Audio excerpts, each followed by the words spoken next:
So today we'll be talking some more about charge. We have been discussing charge for last two classes, but I thought कि आज पूरा finish कर लेते हैं. मतलब it'll be done today about electric charges. Today we'll talk about the methods of charging or conductors or insulators कैसे behave करते हैं in different situation. We'll talk a little about that. And in the next class we'll discuss the problems. I'll try to cover as many as I can, the types basically, because there are infinite number of problems which can be made. But the thing is कि कोशिश करेंगे almost सारी types को cover करने की. I'm trying to discuss everything in detail. मतलब जितना detail में कर सकते हैं उतना डिटेल में करने की कोशिश कर रहा हूँ मैं. आप yeah. So we'll discuss today about the electric charges and conductors and means insulators and the methods of electrifying objects. That how do we electrify it basically. So we all know about the terms such as like conductors and insulators. ये होते क्या हैं? Conductors वो जो charge को carry करते हैं, for example copper, iron and all, जिससे आपकी मतलब इलेक्ट्रिक वायर्स वगैरह बनाई जाती हैं. एंड इंसुलेटर्स जो चार्ज को कैरी नहीं करते हैं, जिससे इलेक्ट्रिशियन जो ग्लव्स पहनते हैं, जैसे रबर के ग्लव्स होते हैं या लकड़ी होती है, बहुत सारी ऐसी चीज़ें होती है जो which are insulators, which are categorized in the terms of insulators. But why are these categorized in the terms of conductors and insulators? That is their property. मतलब वो किस वजह से ऐसा होता है, that will discuss a little. Then we'll talk about methods of electrifying objects, that how do we electrify or how do we charge a particular type. Like कोई object अगर मेरे पास है तो उसको charge कैसे करते हैं. You must have done this experiment so many times. वही वो बाल में पेन को रब करते हैं तो उसके बाद फिर पेपर के पास लेके जाते हैं तो फिर वो पेपर चिपक जाता है. This is also a method of electrifying object only. Okay, so insulators and conductors. Let's try to understand it. When we say or when we talk about basically insulators, so we actually mean that ऐसे substances या ऐसे elements, you can say that, say for example this is an object and इस object में जो charges हैं, charges present तो हैं, charges का कहने का मतलब यहाँ पे electrons and protons है, electrons revolve करते हैं तो basically किसी भी chemical reaction में electrons ही part लेते हैं. सो जो चार्जेस प्रेजेंट हैं वो चार्जेस इस पर्टिकुलर ऑब्जेक्ट में बाउंड है, bound in the sense strongly bound है, and they are not free to move. ये फ्रीली मूव नहीं कर सकते हैं. This is a particular part about insulators, that these charges can not freely move and that's a case. इस वजह से जब इसको किसी दूसरे चार्ज ऑब्जेक्ट के साथ कांटेक्ट में लाया जाता है तो उससे इस पर कोई ज़्यादा फ़र्क नहीं पड़ता है. ऐसा नहीं है कि बिल्कुल फ़र्क नहीं पड़ता है, फ़र्क पड़ता है बट कोई ज़्यादा फ़र्क नहीं पड़ता है. द रीज़न इज़ क्योंकि जो चार्जेस हैं वो बहुत ज़्यादा एक दूसरे के साथ जुड़े हुए हैं, so it can not move. इसको कुछ ऐसे समझने की कोशिश करते हैं. से फॉर एग्जाम्पल ये मटीरियल था और इस मटीरियल में मेरे पास बहुत सारे डिफरेंट इलेक्ट्रॉन्स थे. Let's consider these yellow ones are the electrons. और फिर अब मैं कोई दूसरी चार्ज बॉडी इसके पास लेके आ रहा हूँ. Imagine I am bringing another charge body which is something like positively charge, और फिर मैं इसको इसके पास लेके आ रहा हूँ. तो हो क्या रहा है, इस पॉजिटिव की वजह से ये जो इलेक्ट्रॉन्स हैं या जो नेगेटिव चार्जेस हैं, ये नेगेटिव चार्जेस को अट्रैक्ट होना चाहिए, मूव करना चाहिए, बट जो इसका फोर्स है, जो सब्सटेंस, जो मैटर ने जिसको बाउंड किया हुआ है, उसकी वजह से वो मूव नहीं कर पा रहे हैं.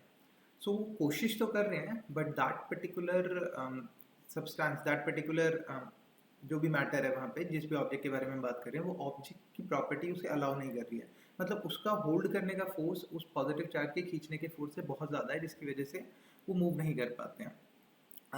This is but what we basically call about insulators. But सोचो, थिंक ऑफ अ सिचुएशन कि अगर ये पॉजिटिव चार्ज बहुत बहुत बहुत ज़्यादा बड़ा हो जाए और मतलब इसका जो फोर्स है जिसने इलेक्ट्रॉन को रोका हुआ है उसको ओवरकम कर जाए, तो इन दैट केस क्या ये पर्टिकुलर मैटर चार्ज कंडक्ट कर सकता है या इससे चार्ज मूव कर सकते हैं? So the answer is yes. हर एक इंसुलेटर की एक पर्टिकुलर लिमिट होती है जिसके बाद वो ब्रेक डाउन हो जाता है. For example air is an insulator. हवा में मतलब ऐसे करंट नहीं ट्रैवल करता, but you all have seen this thundering के टाइम पे जो लाइटनिंग होती है. सो दैट इज़ बेसिकली जो बिजली का कड़कना है, that is nothing but the flow of charges through air. वो क्लाउड आयनाइज हो जाता है वगैरह वगैरह, they are different things. So the thing is that insulator की एक सर्टेन लिमिट होती है, बट जो normal day to day life से में यूज़ होता है, तो वहाँ पे हम जो फोर्सेस होते हैं, यू कैन से दैट वहाँ पे जो चार्जेस प्रेजेंट होते हैं वो उस चार्ज को मूव नहीं कर पाते हैं. इस वजह से we call them insulators. So an insulator is a material that does not allow charges to flow easily. This is a term, remember, easily throughout the material. Easily allow नहीं करता है, ज़बरदस्ती करोगे तो मूव कर ही जाएगा. For examples are glass, rubber, silk, plastic, other examples are that. Same way, a conductor is a material that allows charges to flow easily throughout the material. So अगर यहीं एक ही कंडक्टर होता और फिर इसके अंदर ये बहुत सारे इलेक्ट्रॉन्स हैं और फिर मैं इसके पास कोई पॉजिटिव चार्ज लेके आता, तो फिर होता क्या है कि पॉजिटिव चार्ज जैसे ही पास आता है ये सारे के सारे इलेक्ट्रॉन्स उसकी तरफ खींचने लग जाते हैं. और चूंकि इसमें ये इलेक्ट्रॉन्स फ्रीली मूव कर सकते हैं, तो जब ये फ्रीली मूव कर सकते हैं तो ये सारे के सारे चार्जेस उस तरफ मूव कर जाते हैं जिस तरफ भी इनको फोर्स फील हो रहा था. अगर यहाँ मैं नेगेटिव चार्ज लेके आता तो फिर वो नेगेटिव चार्ज उसे पुश कर देते और फिर वो इस तरफ मूव कर जाते. तो this is what we say that the basic idea of conductors and insulators. इसके बेसिस पे we have made some devices जिससे हम ये पता कर सके कि कोई ऑब्जेक्ट चार्ज है भी कि नहीं है. Those devices which we call as electroscopes. बहुत सिंपल होता है, आप घर में बना सकते हो. जो एल्यूमिनियम फॉइल आपने यूज़ की होगी, जो नॉर्मल एल्यूमिनियम फॉइल होती है, इमेजिन लाइक ये मेरे पास एक एल्यूमिनियम फॉइल है. इस एल्यूमिनियम फॉइल को कट करो. एल्यूमिनियम फॉइल ऑब्वियसली एल्यूमिनियम से बनी हुई है. कट करो स्ट्रिप्स के फॉर्म में और इन स्ट्रिप्स को एक मतलब ऐसे थ्रेड्स की तरह बांध दो सबको. और फिर यहाँ पे एक इंसुलेटेड मटेरियल, मतलब कुछ भी रबर बैंड से या कुछ ऐसा, और फिर हाथ में ग्लव्स पहन के इसे होल्ड करो और किसी भी चार्ज बॉडी के पास लेके जाओ. तो होगा क्या कि ये जो मेटल है, ये मेटल जैसे ही चार्ज होगा, टच करवाओगे तो ये मेटल जैसे ही चार्ज होगा, तो चार्ज होते ही ये सारे के सारे अगर सेम चार्ज हो रहे हैं, चाहे पॉजिटिव पॉजिटिव हो या नेगेटिव नेगेटिव हो, तो ये फैलने लग जाएगा. क्योंकि रिपल्शन होता है सिमिलर चार्जेस के बीच में, तो फैल जाएगा. तो उससे मुझे आइडिया लग जाता है कि अच्छा ठीक है, ये बॉडी चार्ज थी. अगर चार्ज नहीं है तो वहाँ पे कोई रिपल्शन नहीं होगा, तो इसकी वजह से कोई केस मतलब कुछ भी चेंज नहीं आएगा. सो उसी का ये थोड़ा सा एक मुश्किल सा डिवाइस बना दिया. It's nothing like that. See this is a situation. ये एक कंडक्टिंग सब्सटेंस है, ये पूरा का पूरा यहाँ से लेकर के यहाँ तक. और इस कंडक्टिंग सब्सटेंस के साथ यहाँ पे एक ये गोल्ड यूज़ किया गया है यहाँ पे. It's good conductor of electricity इस वजह से. और फिर हल्का होता है तो इसका मूव करना आसान हो जाता है. So it's a gold leaf. और यहाँ से जब इसको चार्ज अटैच करवाया जाएगा इस पर, तो से फॉर एग्जांपल मैंने इसको कुछ नेगेटिव चार्ज से टच करवा दिया. एक रॉड थी जो कि नेगेटिवली चार्ज थी, मैंने इस नेगेटिव चार्ज से इसको टच करवाया. तो जैसे ही मैंने इसको टच करवाया, तो टच करवाते ही हुआ क्या, ये चार्ज इसके अंदर फ्लो किया और फ्लो करने के बाद इधर भी उधर गया, इधर भी पॉजिटिव चला गया, नेगेटिव चला गया, इधर भी नेगेटिव चला गया, और इन नेगेटिव नेगेटिव के बीच में रिपल्शन हुआ. इस रिपल्शन की वजह से ये थोड़ा सा मूव कर जाएगा. अब जितना नेगेटिव चार्ज होगा उतने एंगल पे मूव करेगा. तो उसके बेसिस पे हमें थोड़ा बहुत मैग्नीट्यूड का भी आइडिया लग जाता है. एक्चुअल नहीं पता चलता, बट मैग्नीट्यूड का आइडिया लग जाता है कि अच्छा कितना है, क्या है. इट्स नॉट नेसेसरी कि ऐसा ही हो इलेक्ट्रोस्कोप चार्ज टेस्ट करने के लिए. घर में बहुत आसानी से बनाया जा सकता है. As I told you, this is the way you can make that way. If you consider this is also like it's a homemade electroscope. You can think of एक बॉटल ली ग्लास की, उसके अंदर एक तार रखा और इस तार में एक यहाँ पे if you look carefully at this point इन्होंने एक एल्यूमिनियम की स्ट्रिप, जो एल्यूमिनियम फॉइल होता है, उसका एक छोटा सा टुकड़ा लिया और उसको ऐसे प्लेस कर दिया लाइक अ फ्लाई. यहाँ पे ऐसे प्लेस कर दिया और फिर इस वायर को ऐसे यहाँ पे अटैच किया. इससे जैसे ही मैं कुछ टच करूँगा तो फिर ये फ्लाई में चार्ज जाएगा और इसकी वजह से ये फैल जाएगा, क्योंकि इनके बीच में रिपल्शन होगा. और उसके फैलने की वजह से वी कैन से दैट कि वो चार्ज है. जितना ज़्यादा फैलेगा उतना ज़्यादा वो बॉडी चार्ज है. तो ये सारे मेथड्स बहुत लेट समझ आए थे लोगों को कि ऐसे किया जा सकता है, क्योंकि इंसुलेटर और कंडक्टर के बारे में इतना पता नहीं था. सो पीपल मतलब it was very difficult at that like before to find out कि अच्छा ठीक है which body is charged and which body is uncharged. Oh, it's a very old picture. You can see this is just an attempt to understand whether the human body is a conductor or not. तो normally हम बहुत सारी चीज़ों के साथ contact में होते हैं. जैसे अर्थ पे खड़े होते हैं तो चार्जेस वगैरह मूव कर जाते हैं, तो it is very difficult to detect charge. आप किसी भी ऑब्जेक्ट को टच करते हो, उससे चार्ज आपकी बॉडी में ट्रांसफ़र होता है, फिर वो अर्थ की तरफ ट्रांसफ़र हो जाता है, वगैरह वगैरह. So there was a person who wanted to means basically find out whether the body can conduct और नॉट. तो उसने पूरे इंसुलेटेड लाइक इंसुलेशन में अपने आप को हैंग किया विदाउट टचिंग द अर्थ. और फिर उसके बाद किसी थर्ड पर्सन को एक चार्ज्ड बॉडी को से अपने आप को टच करने को कहा. और फिर यहाँ पे उसने कुछ अपने हाथ में एक दूसरी मेटेलिक रॉड या कुछ लिया हुआ है, क्योंकि अगर ये मेटेलिक रॉड ग्राउंड पे खड़ा होकर होल्ड करता तो वैसे ही चार्ज सारा का सारा कंज्यूम हो जाता, मतलब ट्रांसफ़र हो जाता. तो इस वजह से उसने अपने आप को हवा में लटकाया, एक ये मतलब मेटलिक रॉड ली, और यहाँ पे एक दूसरी रॉड से किसी और इंसान ने इसको चार्ज मतलब टच किया. तो जैसे ही टच किया तो यहाँ पे बिट्स ऑफ पार्टिकल्स हैं, पेपर हो सकता है, देयर आर लाइक स्मॉल, कोई भी पार्टिकल्स हो सकते हैं.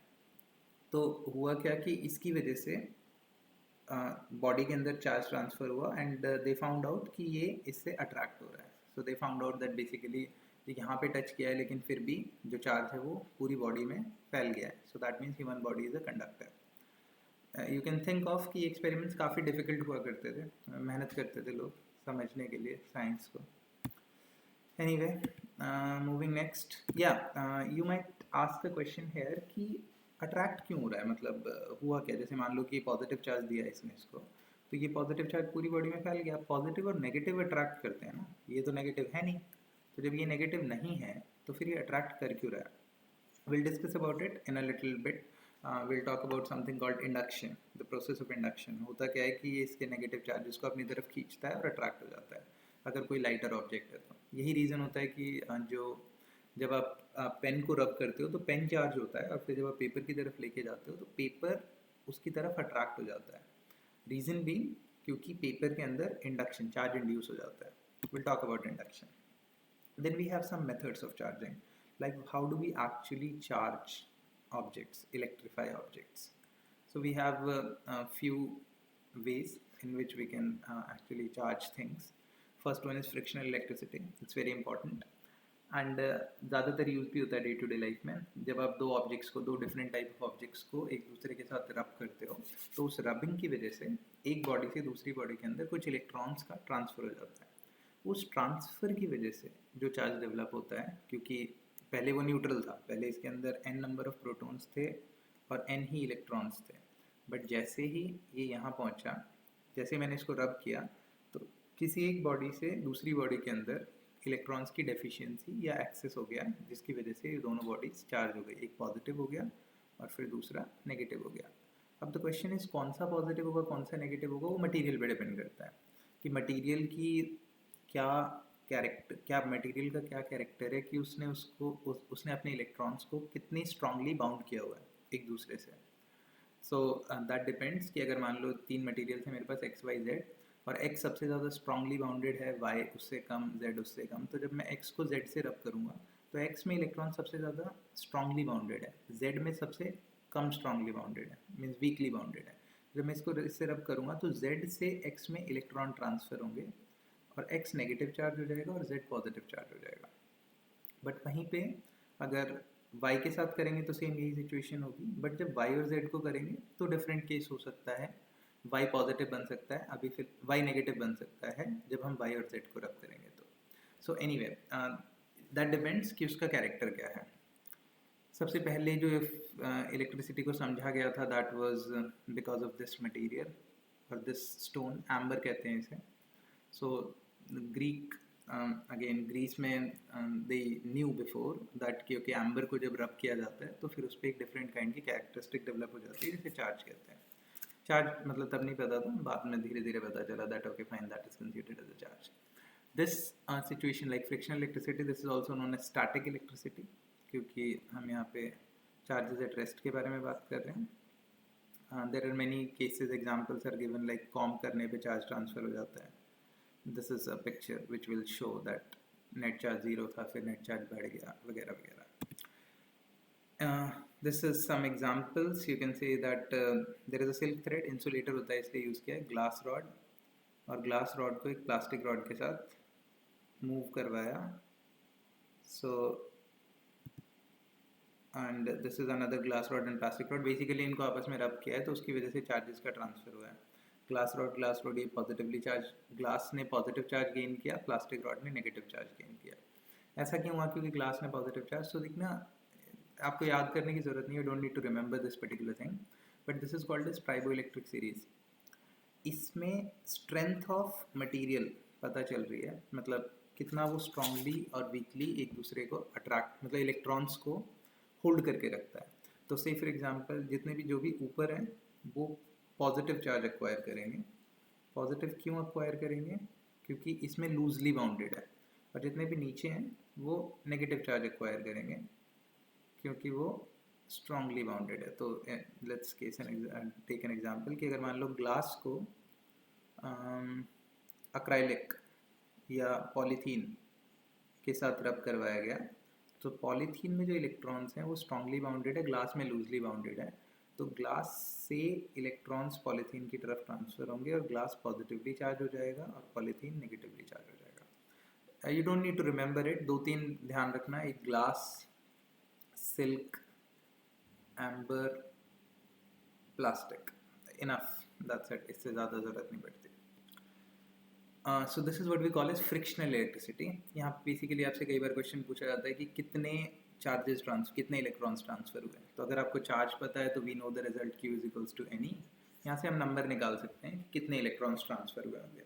अदर थिंग इज दैट ये पूछा जाता है कि जब हम रब करते हैं तो क्या मास का भी ट्रांसफर होता है। तो this we have discussed before कि बिना मास के, मतलब बिना मैटर के तो चार्ज हो ही नहीं सकता है। तो फिर ऑब्वियसली जब इलेक्ट्रॉन ट्रांसफर हो रहा है तो इलेक्ट्रॉन अपना मास भी लेके जा रहा है, it's a property. The next method of this charging is what we call conduction. Conduction, as the name suggests, कि दो ऑब्जेक्ट्स का जब फिजिकल कॉन्टैक्ट होता है तो वो एक दूसरे में से चार्ज को कंडक्ट करते हैं, मतलब इजीली मूव करवा सकते हैं। That is what we call as conduction. So यहाँ पे हम फिलहाल हम एग्जांपल लेके चल रहे हैं of identical bodies. Remember that. About non identical will discuss but not now, because उसके लिए हमें पोटेंशियल का कॉन्सेप्ट समझना पड़ेगा। तो लेट अस कंसीडर कि दो ऑब्जेक्ट्स थे ए एंड बी। इस पे एक पे चार्ज Q था, दूसरे पे चार्ज 3Q था। ये कंडक्टर्स हैं तो इसमें चार्ज बड़े आराम से बड़े इजीली मूव कर सकता है। कंडक्टर्स में चार्जेस हमेशा डिस्ट्रीब्यूटेड होते हैं यूनिफॉर्मली, अगर यूनिफॉर्म कंडक्टर है तो ये यूनिफॉर्मली डिस्ट्रीब्यूटेड होते हैं। और जब दूसरे कंडक्टर के कांटेक्ट में आते हैं तो बेसिकली वो एक ओवरऑल सेम कंडक्टर बन जाता है और फिर वो रीडिस्ट्रीब्यूट हो जाते हैं। सो Q और 3Q को जैसे ही कांटेक्ट में लाया गया, so this was Q, this was 3Q and they got combined together, और अब वो सारे के सारे चार्ज एक दूसरे के साथ रीडिस्ट्रीब्यूट हो गए। So the total charge is 4Q। लेकिन जैसे ही इसको सेपरेट किया तो 2Q इधर रह गया और 2Q इधर रह गया। This is the situation. और फाइनली मेरे पास जो चार्ज हो गया वो 2Q एंड 2Q का चार्ज डेवलप हो गया। अब दोबारा टच करेंगे तो कुछ नहीं होगा। कुछ ऐसा ही है, समझो कि जैसे मान लो कि एक Q के लिए मुझे 4 प्लस दिखाने होते हैं, तो 3Q के लिए मुझे 12 दिखाने पड़ेंगे। So this is the situation. 4 3 7 8 10 11 12, this is 3Q। ये यूनिफॉर्मली डिस्ट्रीब्यूट होगा। सो टोटल वो 16 हो गए। तो जैसे ही जब इनको टच करेंगे तो वो ऐसे हो जाएंगे 8 और इस साइड 8। अब जैसे इसको फिर से अलग किया गया तो अलग करते ही ये 8 एक तरफ रह गए, ये 8 एक तरफ रह गए, ये 2Q हो गया, ये भी 2Q हो गया। So effectively the total charge gets redistributed. अगर ये माइनस भी होता तो भी कोई प्रॉब्लम नहीं थी। अगर ये Q और -3Q होता तो total charge will become -2Q and the net charge finally will become -Q and -Q। So remember the situation. This is what we call conduction. Remember यहाँ पे हम आइडेंटिकल बॉडीज़ के बारे में बात कर रहे हैं, मतलब जो बॉडीज़ हैं वो सेम है तभी चार्ज इक्वली ट्रांसफ़र हो रहा है। अगर बॉडी सेम नहीं होंगी तो अनइक्वल ट्रांसफ़र होगा। कितना होगा, कैसे होगा, बाद में डिस्कस करेंगे। Induction, the third method of charging और इलेक्ट्रीफाइंग एन ऑब्जेक्ट। ये काफ़ी ज़्यादा यूज़फुल होता है। यही होता है जब हम रब करते हैं पेन को तो दैट इज़ फ्रिक्शनल इलेक्ट्रिसिटी। फिर जब हम पेपर के पास लेके जाते हैं दैट इज़ इंडक्शन। तो अगर एक बॉडी चार्ज है और दूसरी, if one body is charge using another body without physical contact, there is no physical contact in the process of induction, हुआ क्या समझने की कोशिश करते हैं। लेट्स इमेजिन ये दो मेटेलिक आइडेंटिकल balls हैं. Imagine like these are two metallic identical structures. These are metallic. Obviously charges uniformly distributed है, दोनों न्यूट्रल हैं. न्यूट्रल इन द सेंस जितने प्रोटॉन्स हैं उतने ही इलेक्ट्रॉन्स हैं. तो मैंने क्या किया, एक पॉजिटिव चार्ज रॉड को मैं इसके पास लेके आया, ए वाले ऑब्जेक्ट के पास लेके आया. तो जैसे चार्जेस कंडक्टर में बहुत आसानी से मूव कर सकते हैं. These are conductor, good conductors of electricity. So charges जब कंडक्टर्स में आसानी से मूव कर सकते हैं तो जितने भी नेगेटिव चार्जेस हैं वो सारे के सारे पॉजिटिव की तरफ अट्रैक्ट होंगे and all the negative will start moving towards the positive charge और सारे के सारे एक तरफ इकट्ठा हो जाएंगे। जैसे ही नेगेटिव एक तरफ इकट्ठा होंगे तो पॉजिटिव पॉजिटिव से रिपेल होंगे और सारे के सारे पॉजिटिव चार्जेस दूसरी तरफ इकट्ठा हो जाएंगे। नाउ पहले ये यूनिफॉर्मली डिस्ट्रीब्यूटेड थे, पॉजिटिव नेगेटिव ऑल टुगेदर। अब इनके बीच में एक रीडिस्ट्रीब्यूशन हो गया है पॉजिटिव नेगेटिव, बट अभी भी एक ही बॉडी है, सिंगल बॉडी है, लेकिन सारे पॉजिटिव एक तरफ चले गए, सारे नेगेटिव एक तरफ चले गए। अब मैंने क्या किया, इनको सेपरेट कर दिया। तो जैसे ही सेपरेट किया तो सेपरेट करते ही अब ये जो नेगेटिव है और इन पॉजिटिव मतलब ए और बी का कॉन्टैक्ट खत्म हो गया। पहले क्या हो रहा था कि चार्ज इस कॉन्टैक्ट के थ्रू मूव कर पा रहे थे क्योंकि उन्हें मेटल का एक रास्ता मिल रहा था, मतलब कंडक्टर का एक रास्ता मिल रहा था। अब बीच में एयर है या वैक्यूम है, सो अब तो इसके पास कोई स्पेस ही नहीं है जाने का, तो ये इलेक्ट्रॉन यहाँ से जंप करके तो जा नहीं सकता है क्योंकि यहाँ पे इंसुलेशन है, इंसुलेटर है, so they can not be any jumping in between. So what happens कि ये पॉजिटिव चार्ज यहाँ पे ये नेगेटिव इकट्ठे हो गए, ये पॉजिटिव इकट्ठा हो गया और अब मैं इस पॉजिटिव को वापस ले जाऊँगा। तो जैसे ही मैं इस पॉजिटिव को वापस ले जाऊँगा ये वापस आने की कोशिश करेंगे। You can see that all negatives got collected and positive, ये दोनों वापस आने की कोशिश कर रहे हैं और दोबारा रीडिस्ट्रीब्यूट होने की कोशिश कर रहे हैं। बट यहाँ पे जो ये इंसुलेटर है that is air in between, ये इंसुलेटर इसे अलाउ नहीं करेगा उधर जाने के लिए। फिर मैं इन दोनों को दूर ले गया, एक के पास नेगेटिव रह गया, दूसरे के पास पॉजिटिव रह गया, बेसिकली बंटवारा कर दिया। सो इंडक्शन में एक चीज़ ध्यान रखना कि जो ओरिजिनल बॉडी थी जिससे हम चार्ज कर रहे थे उसका कुछ नहीं बिगड़ा, वो वैसी की वैसी ही है। कंडक्शन में हम दोनों बॉडीज़ का चार्ज रिडिस्ट्रीब्यूट हो गया है। कहने का मतलब अगर कंडक्शन में एक बॉडी Q थी, तीसरे पे कोई चार्ज नहीं था और जब दोनों को मैंने एक दूसरे के साथ टच किया so total charge became Q/2 and Q/2। So that's, यहाँ पे चार्ज दोनों का चेंज होता है, चाहे वो सोर्स बॉडी हो चाहे वो जो बॉडी जिसको हम चार्ज कर रहे हैं वो हो। इंडक्शन में सोर्स बॉडी के चार्ज पे कोई फ़र्क नहीं पड़ता है एंड चार्ज इससे हम ऑपोजिट नेचर का भी डेवलप कर सकते हैं। कंडक्शन में हम सेम नेचर का चार्ज डेवलप कर सकते हैं अगर कोई बॉडी न्यूट्रल है तो उसके लिए। Same way this is what we say as that induction. Yeah, so this is some methods of charging, like कैसे चार्ज किया जाता है सिस्टम को। We'll discuss some problems based on these and whatever we have discussed before. I'll try to cover as many problems as we can. And now there is some issue, I don't know what, with the background. Some people are saying that black is not good, white will be better. So it's just a testing that whichever you like, I'll be continuing with that one. I prefer black and yellow over that, but I'll show you different colors and accordingly you can tell me which one is the best. So this is the white color, complete white, and black on white. So this is a testing for background.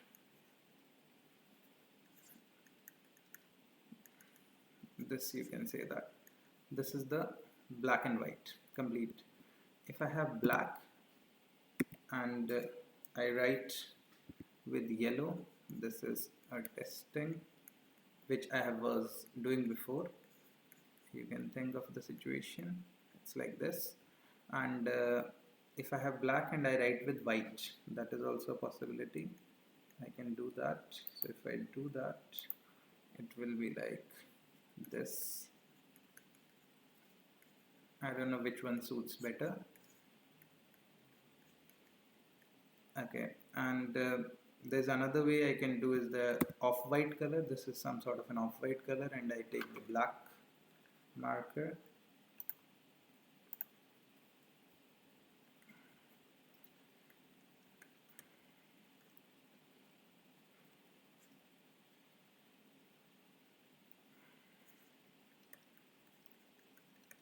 So these are some options which we can have. The blue anyway was not that visible. So yeah, that's it. Thank you. We'll see you in the next class. We'll discuss some problems based on whatever we have discussed till now. Thanks a lot. Have a good day.